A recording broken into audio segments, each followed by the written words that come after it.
లంబోదరాయ నమః. శ్రీ సీతా లక్ష్మణ భరత శత్రుఘ్న హనుమత్ సమేత శ్రీ రామచంద్ర పరబ్రహ్మణే నమః. తారాని ఆధ్యాత్మిక ఛానల్కి మీ అందరికీ స్వాగతం. ఈరోజు మనం చెప్పుకోబోయే నామం 26వ నామం అయిన అవనీతనయ కామితరామ అనే నామం గురించి తెలుసుకుందాం. అవనీతనయ కామితరామ అంటే సీతమ్మతో ప్రేమించబడే రామ అని అర్థము. శ్రీ సీతారాములకు వివాహం జరిగిన తర్వాత పతివ్రత ఆచారాలు పాటిస్తూ ఆనందంగా చూసుకుంది. శ్రీరాముడు తన భర్త అయిన కారణంగా సీతమ్మకి శ్రీరాముడి కంటే రెండింతలు ప్రేమ ఎక్కువగానే అయ్యింది. పతిసేవా పరాయణత్వం అనే గొప్ప గుణంతో శ్రీరాముని హృదయాన్ని ప్రేమతో గెలుచుకుంది సీతమ్మ. హృదయంలో శ్రీరాముడే కొలువై ఉన్నాడు. సీతమ్మ రూపంలో దివ్య స్త్రీ, సౌందర్యంలో లక్ష్మీదేవిలాగా ఉన్న సీతాదేవి భూజాత జనకుని సుత అయిన జానకీదేవి శ్రీరామునికి అంతఃకరణంలో కొలువై ఉంది. రూప సంపన్నుడు, గుణ సంపన్నుడు, పరాక్రమవంతుడు అయిన శ్రీరాముడిపై ప్రేమ సీతమ్మకి అమావాస్య తర్వాత పాడ్యమి నుండి పౌర్ణమి దాకా చంద్రుడు ఎలా పెరుగుతాడో రోజు రోజుకి రాముడంటే ప్రీతి పెరుగుతుంది. అలా పౌర్ణమి చంద్రునిలాగా రామునిపై నిండిన ప్రేమ రోజు ఉదయించే సూర్యునిలాగా తగ్గకుండా ఉంది. ఎలా అంటే దశరథ మహారాజు కైకేయికి ఇచ్చిన మాట కోసము రాముడితో పాటే అడవికి వెళ్ళింది. రాముడు లేకుండా ఒక్క క్షణం కూడా ఉండలేదు. రాముడు అడవిలో క్రూర మృగాలు ఉంటాయి, నీవు ఎండ తగిలితే కందిపోతావు, నీవు సుకుమారివి అని చెప్పినా వినకుండా పట్టుబట్టి నేను నీతోనే వస్తాను అని అడవులకు వెళ్తుంది.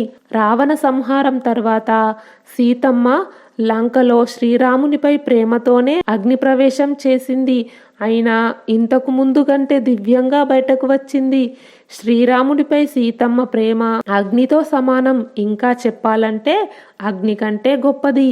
సీతమ్మ ప్రేమ ఎంత గొప్పది అంటే రావణుడు సీతమ్మను ఎత్తుకుపోయిన తర్వాత రాముడు వానరుల సహాయంతో ఒక వారధిని నిర్మించాడు.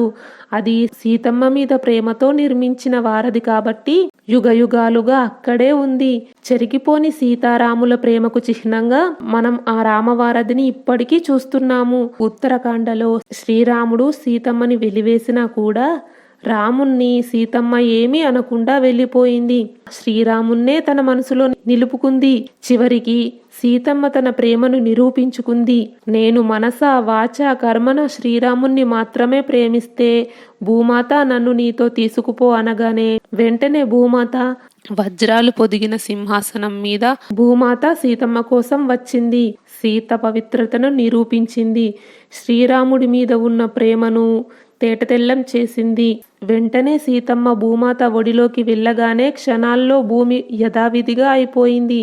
ఇలా సీతమ్మ పవిత్రతతో పాటు సీతమ్మకి శ్రీరాముని మీద ఉన్న ప్రేమ కూడా నిరూపణ అయింది. సీతమ్మ ప్రేమ ఎంత గొప్పదో అర్థమవుతుంది. రాముని మనసులో సీత పదిలము, జానకి ఎదలో రామస్మరణము, సీతారాముల ప్రేమ మధురము అంటారు. అందుకే రాముణ్ణి సీతచే ప్రేమించబడిన రామ, జనకుని కూతురితో ప్రేమించబడిన రామ అని కాకుండా అవనీతనయ కామిత రామ అన్నారు.